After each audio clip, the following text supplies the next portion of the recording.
homem cheio de graça e poder, realizava milagres e sinais entre o povo. Um dia, porém, alguns homens da chamada sinagoga dos escravos libertos começaram a discutir com ele. Eram judeus de Cirene, de Alexandria, da Cilícia e da província da Ásia. Nenhum deles era capaz de resistir à sabedoria de Estevão e ao espírito pelo qual Estevão falava.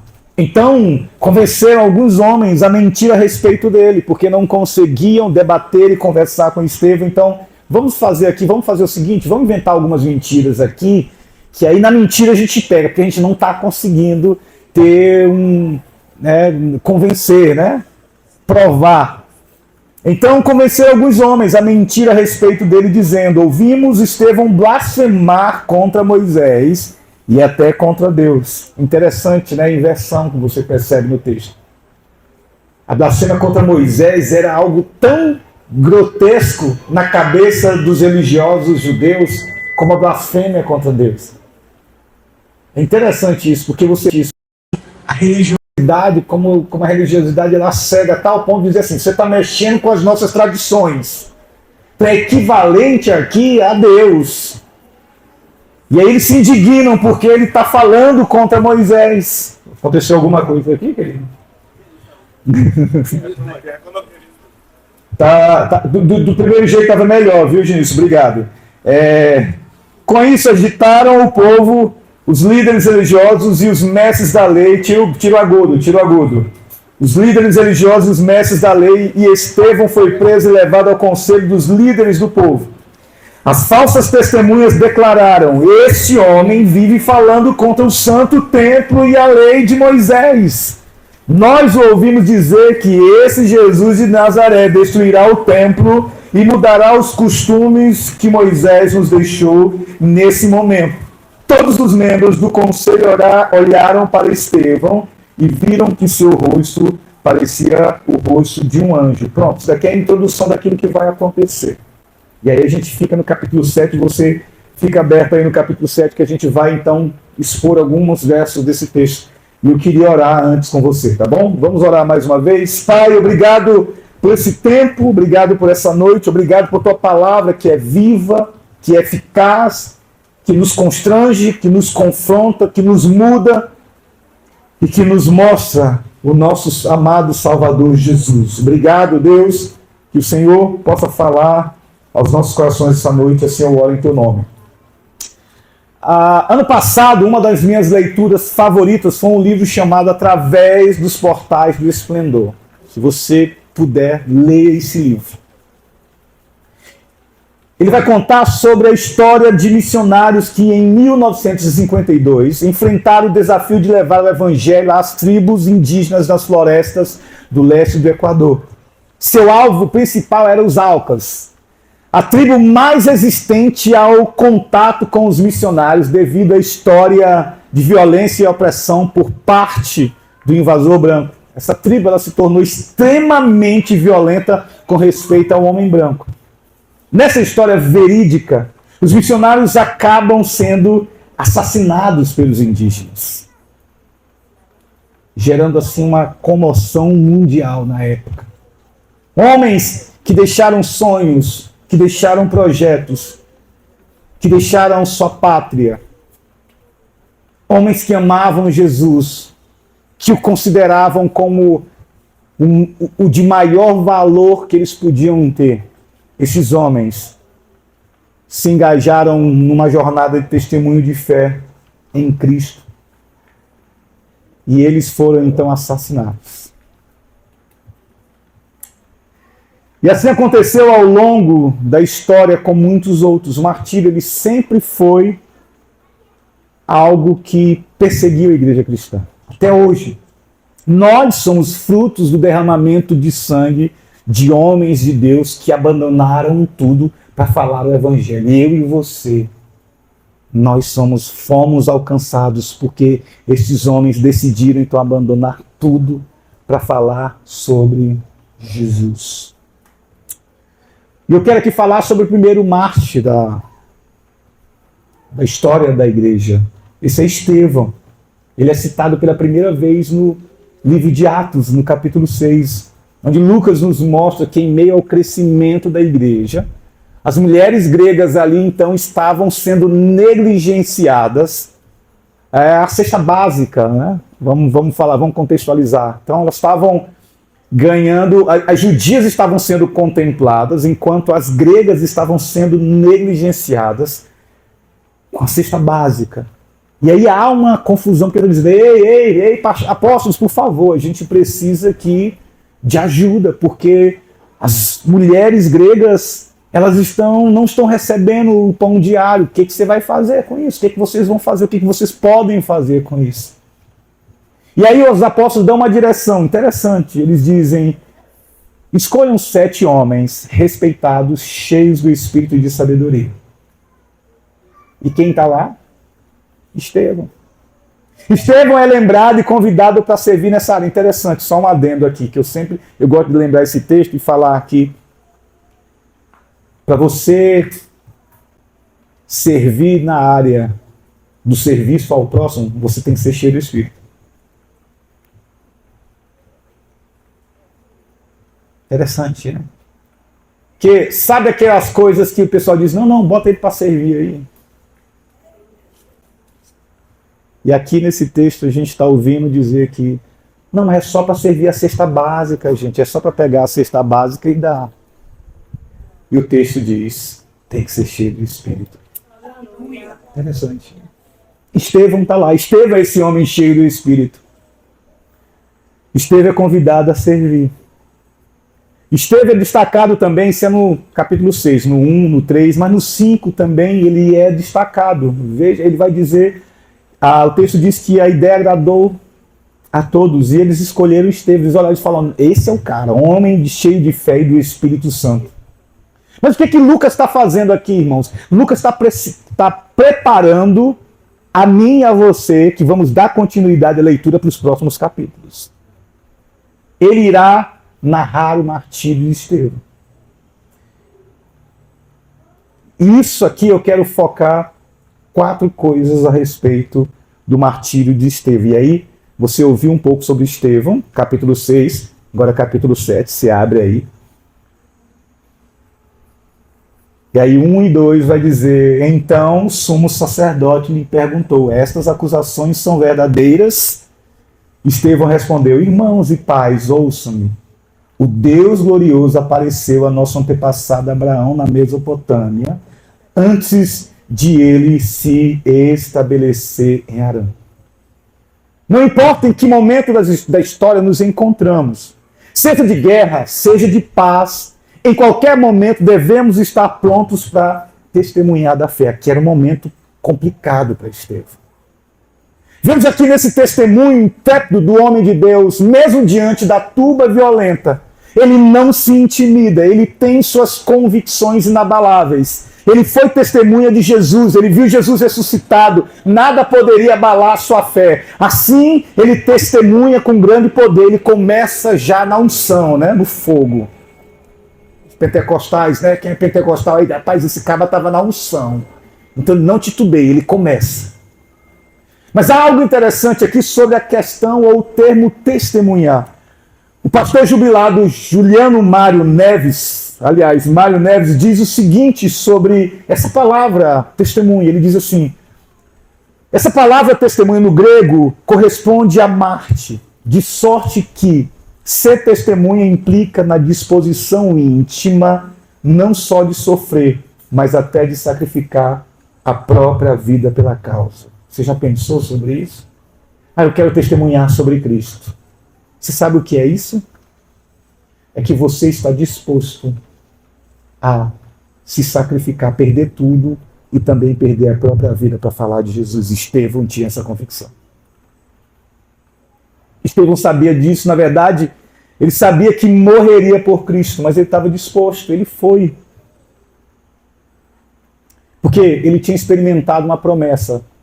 Atos 1,8 diz, mas recebereis poder a descer sobre vós do Espírito Santo, ser-me-eis meus testemunhos, tanto na Judéia como Samaria, até os confins da terra, Jerusalém, Judéia, Samaria e até os confins da terra.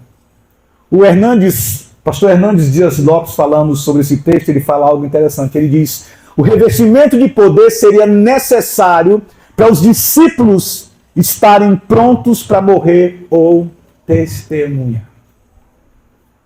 Por serem eles testemunhas oculares, eles deveriam testemunhar até os confins da terra, ainda que eles pagassem um alto preço de morrerem por causa do Evangelho.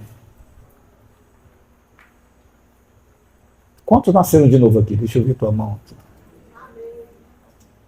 Se você nasceu de novo, você foi revestido pelo poder do Espírito de Deus.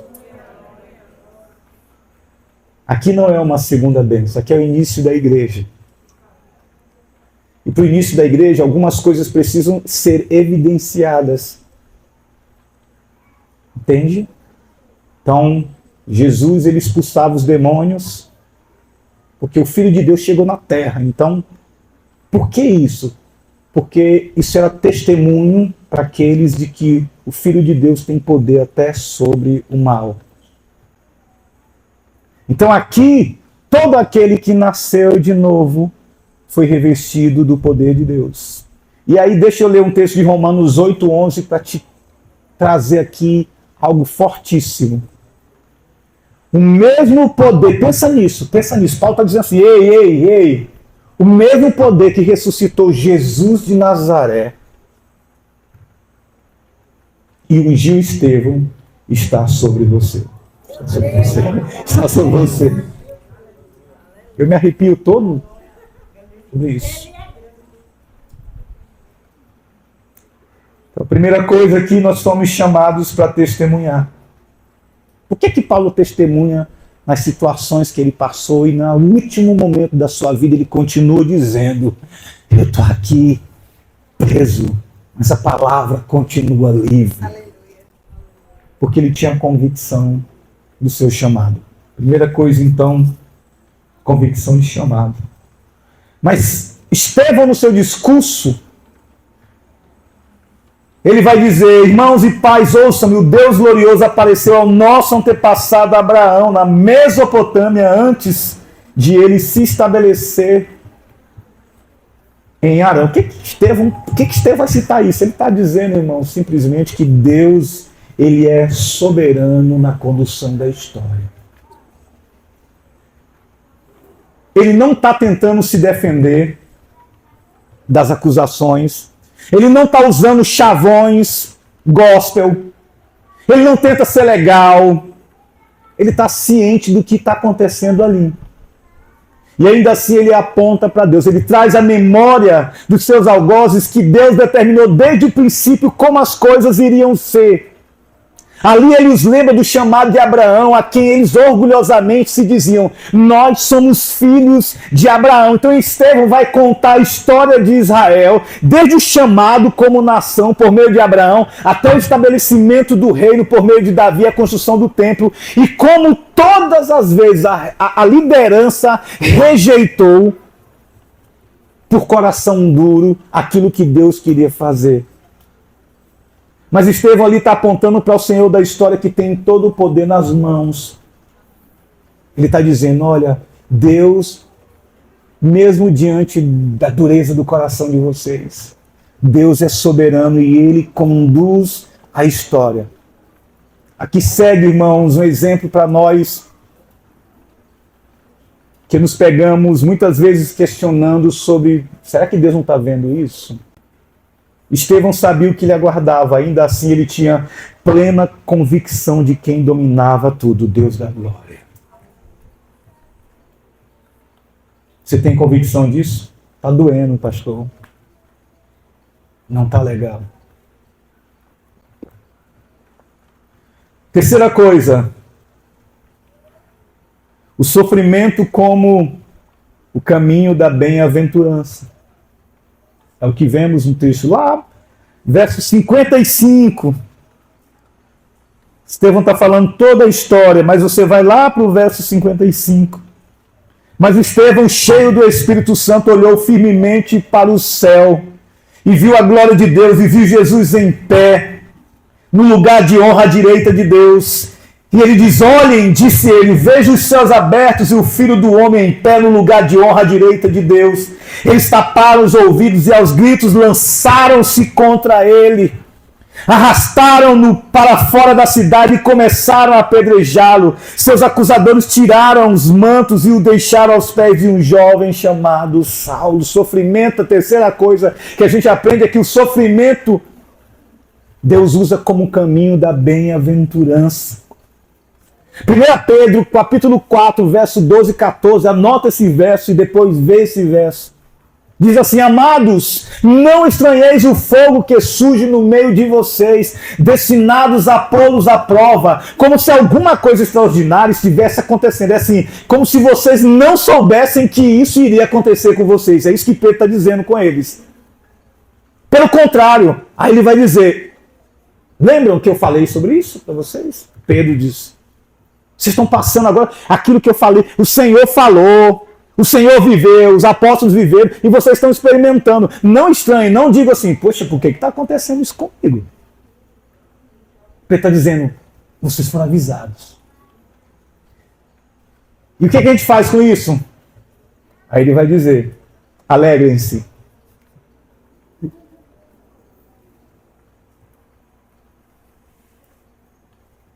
Está doendo.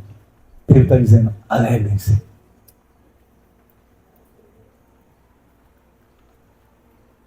Alegrem-se na medida em que são coparticipantes dos sofrimentos de Cristo. Ok, ele está dizendo aqui: não é qualquer sofrimento. Eu sou um chato no trabalho, aí o povo me odeia. Tem que deixar de ser chato.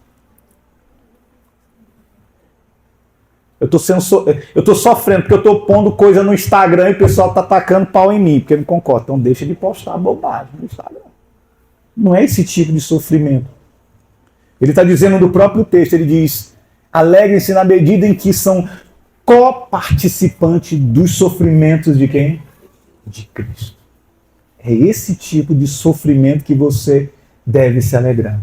Se são insultados por causa do nome de Cristo, vocês são bem-aventurados, porque o Espírito da glória, que é o Espírito de Deus, repousa sobre vocês. O sofrimento faz parte da jornada cristã.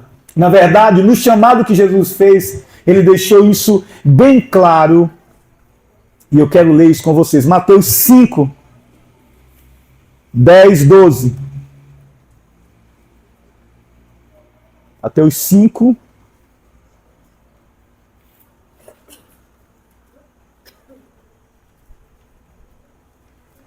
felizes os perseguidos por causa da justiça, pois o reino dos céus lhe pertence. Felizes são vocês quando por minha causa sofrerem zombaria e perseguição, e quando outros mentindo disserem todo tipo de maldade a seu respeito. Alegrem-se e exultem, porque uma grande recompensa os espera no céu. E lembrem-se de que os antigos profetas foram perseguidos da mesma forma. Bem-aventurados são vocês que sofrem. Alegrem-se, porque vocês terão uma grande recompensa. Gálatas 2, 19 e 20 diz: porque eu, mediante a própria lei, morri para a lei, a fim de viver para Deus. Estou crucificado com Cristo, logo, já não sou eu quem vive, mas Cristo vive em mim. E esse viver que agora tenho na carne, vivo pela fé no Filho de Deus que me amou e se entregou por mim. Fui crucificado com Cristo. Isso quer dizer que agora a minha vida é de Cristo e eu vivo para Ele, e eu vou incomodar muita gente por causa do Evangelho, mas eu vou ser bem-aventurado e vou me alegrar se de alguma forma viver intensamente e apaixonadamente por Jesus me faz com que o mundo me odeie. Assim eu posso dizer: oh, como eu sou bem-aventurado, porque Jesus tem se disposto através de uma vida que ama intensamente o Mestre. Lucas 14 vai dizer o seguinte: uma multidão seguia Jesus. Ouça isso aqui. Uma multidão, muita gente. Jesus se voltou para ela e disse: se alguém quer que me segue, amar seu pai, esposas e filhos, irmãos e irmãs, e até mesmo a própria vida mais que a mim, não pode ser meu discípulo. O que Jesus está dizendo? Que é para odiar pai, mãe, filho, não. Ele está dizendo que o amor que eu tenho por Cristo, que eu devo cultivar por Cristo, deve ser um amor tão intenso, tão profundo, que em comparação à esposa, filhos, pai, mãe, parece ódio. Não é que eu não devo amar. É que a minha entrega por Jesus é tanta que, em comparação ao amor para os outros, parece ódio. É só isso. Não é deixar de amar. Quem é que dá isso daí? Quem é que dá esse tipo de amor por Jesus? Atos 1:8, gente. Espírito de Deus.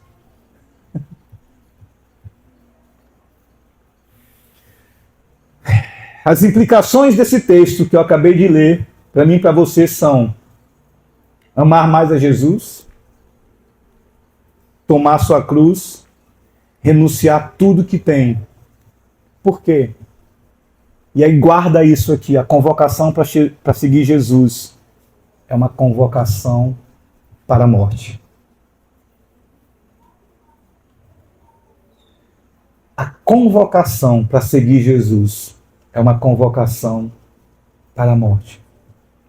Marcos 8, 34, 37 diz: depois chamou a multidão e os discípulos e disse: se alguém quer ser meu seguidor, negue-se a si mesmo, tome sua cruz e siga. Se tentasse apegar a sua vida, a perderá. Mas se abrir mão de sua vida por minha causa e por causa das boas novas, a salvará. Que vantagem há em ganhar o mundo inteiro, mas perder a vida? E o que daria o homem em troca da sua vida? Negar a si mesmo.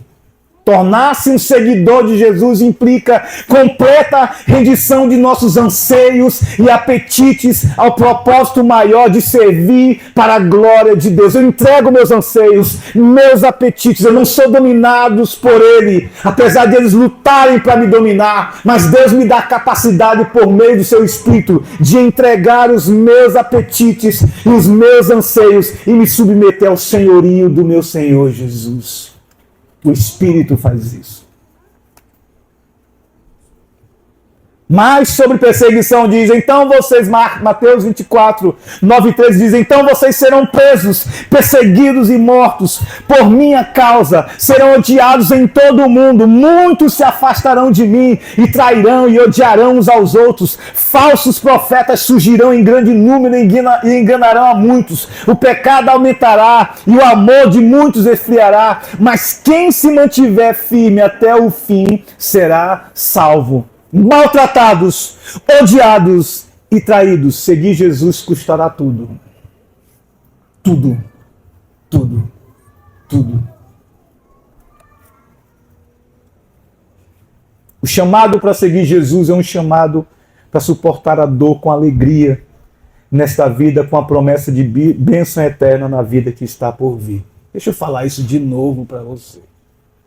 O chamado para seguir Jesus é um chamado para suportar a dor com alegria nesta vida, com a promessa da bênção eterna na vida que está por vir. Você já ouviu falar da perseguição que tem no Irã, não? Quem tem assina Portas Abertas aqui recebe informações. Esse país ele está na lista, ele é os primeiros na lista de perseguição contra cristão. Mas o que talvez não se saiba muito é que é um país onde a igreja mais cresce. É um país onde mais persegue e mata cristãos. Mas é o país onde mais cristãos ou mais pessoas se convertem ao cristianismo. Agora deixa eu te falar um fato curioso sobre a igreja. Você está no Irã, ouve o evangelho e quer então se tornar seguidor de Jesus, ok? Eu quero seguir Jesus, ouvi o evangelho, entendi e quero agora seguir Jesus. O que acontece? Aos interessados em agora serem seguidores de Jesus, pronto. Para eles participarem da comunidade, eles devem assinar um contrato concordando com algumas coisas. Então eles assinam um contrato concordando em perder suas propriedades, serem lançados na prisão e serem martirizados por causa da sua fé.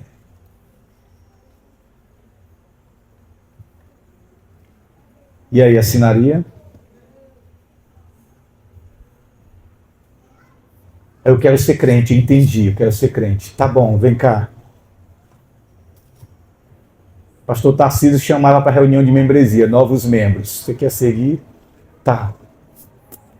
Tem um negócio que acontece aqui em São Lourenço, tá? Quando você se torna crente, você vai ser despedido do emprego. Meu emprego, concurso, estudei tanto.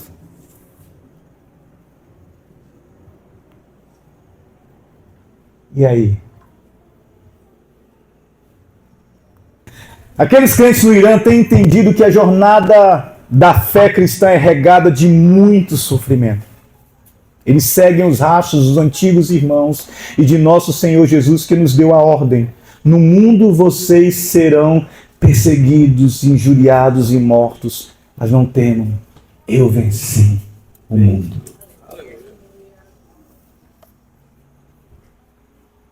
A igreja cristã floresce em meio ao sofrimento, porque Deus é o Senhor da história e Ele conduz a história nas mãos, Ele tem o domínio da história nas mãos.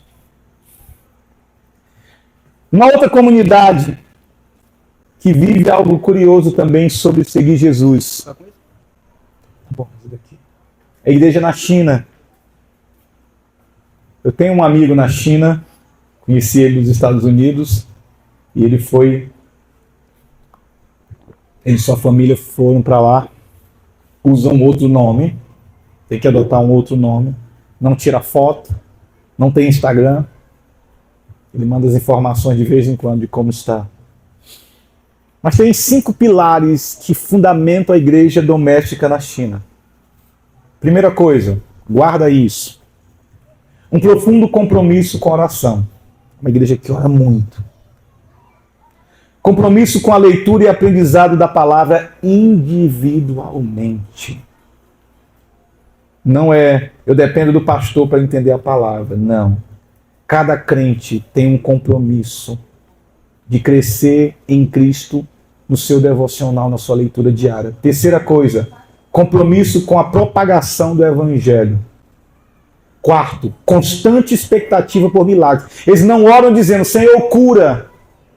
Mas assim, eu vou orar porque me pediram para orar por cura. Não, eles oram dizendo, Senhor, nós oramos porque sabemos que Tu podes, que Tu fazes e que Tu vai fazer. Mas a quinta coisa é curiosa. A quinta característica, ou o quinto pilar que fundamenta a igreja na China, a igreja doméstica na China, é que eles acolhem o sofrimento para a glória de Deus.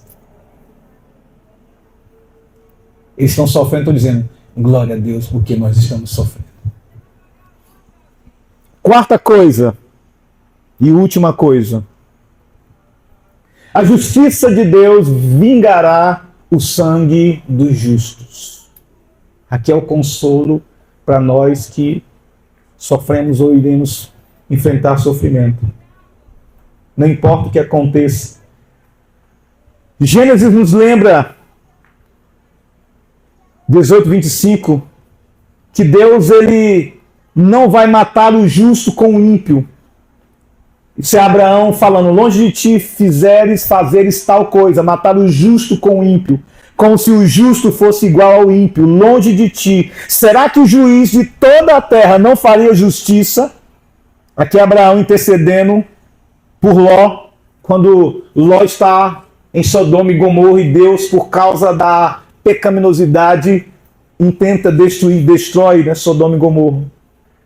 O justo Deus fará justiça. O que Apocalipse 19:1-2 diz: depois destas coisas, ouvi no céu o que parecia ser a voz forte de uma grande multidão dizendo: aleluia, a salvação, a glória e o poder são do nosso Deus, porque verdadeiros e justos são os seus juízos, pois julgou a grande prostituta que corrompia a terra com a sua prostituição, e das mãos dela vingou o sangue dos seus servos. Deus virá e fará justiça para aqueles que o amam.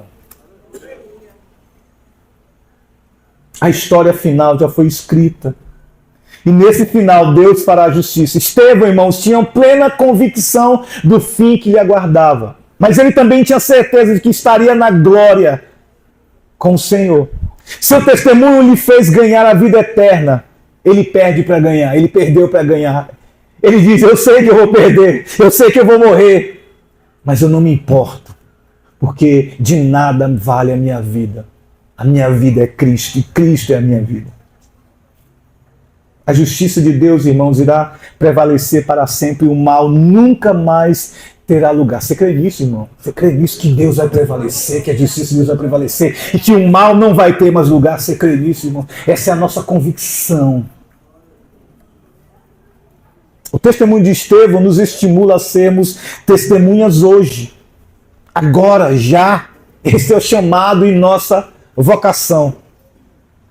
Romanos 14:8 nos diz: porque se vivemos, é para o Senhor que vivemos. Se morremos, é para o Senhor que morremos. Quer pois vivamos ou morramos, somos do Senhor. Paulo falando isso. E a pergunta é, ok, Dani, você começou com uma história aí, mas como terminou a história? Eles morreram em ponto final? Lembra da história? 5 missionários mortos. Se prepararam 2 anos, abrindo mão de tudo, sonhos, emprego.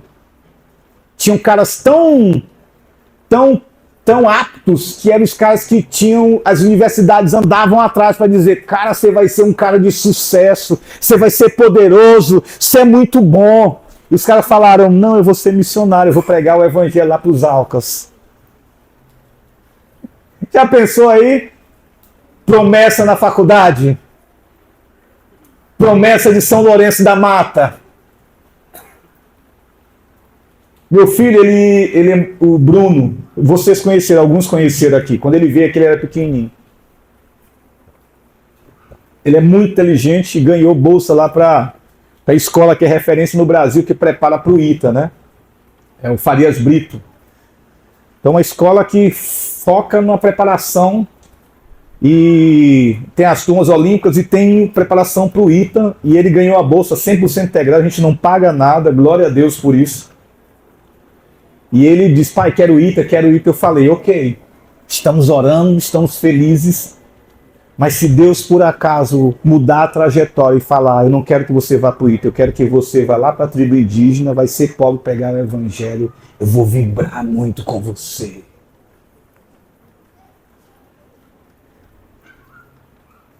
Eu vou dizer, pode ir, filho, larga a ITA e vai para a tribo falar de Jesus.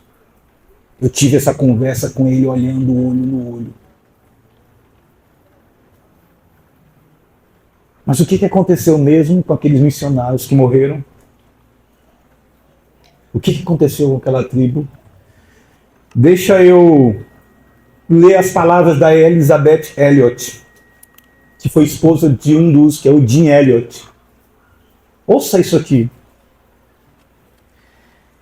Ela diz assim, quase 3 anos se passaram desde aquela tarde de domingo. Estou sentado em uma cabana de sapê no rio Tijuana, poucos quilômetros ao sudoeste de Palm Beach.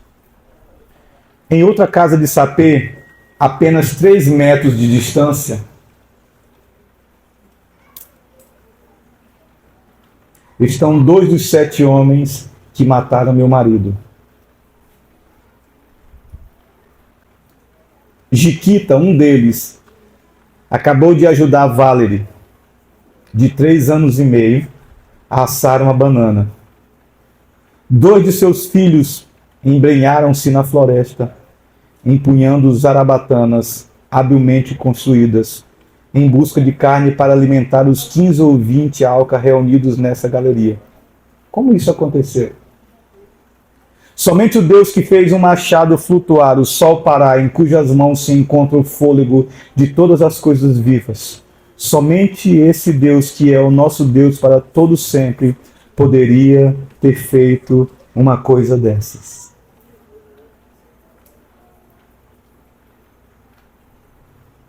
O assassino do seu marido estava a 3 metros agora brincando com a sua filha.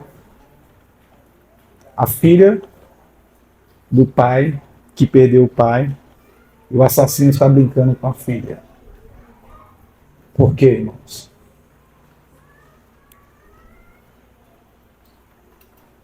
Porque o Evangelho redime as nossas relações. Não há barreiras tão grandes que o Evangelho não possa quebrar e criar pontes de relacionamento para a glória de Deus. Foi o que aconteceu aqui. O que Estevão falou foi: Pai, perdoa, não impute sobre eles este pecado.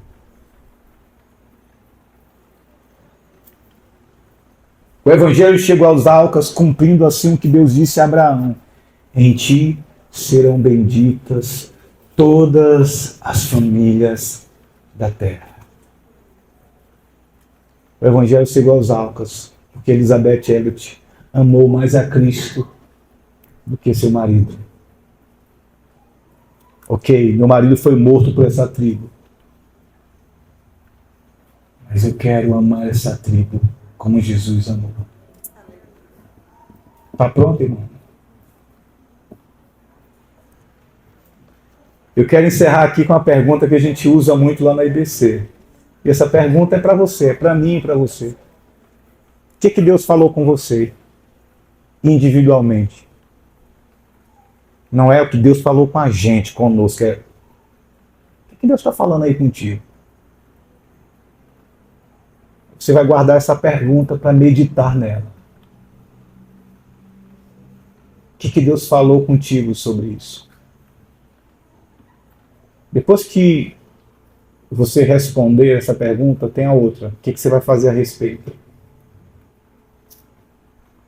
Porque não é só eu responder com a mente, mas eu vou responder com as minhas atitudes e com a minha vida. Está disposto aí, irmão?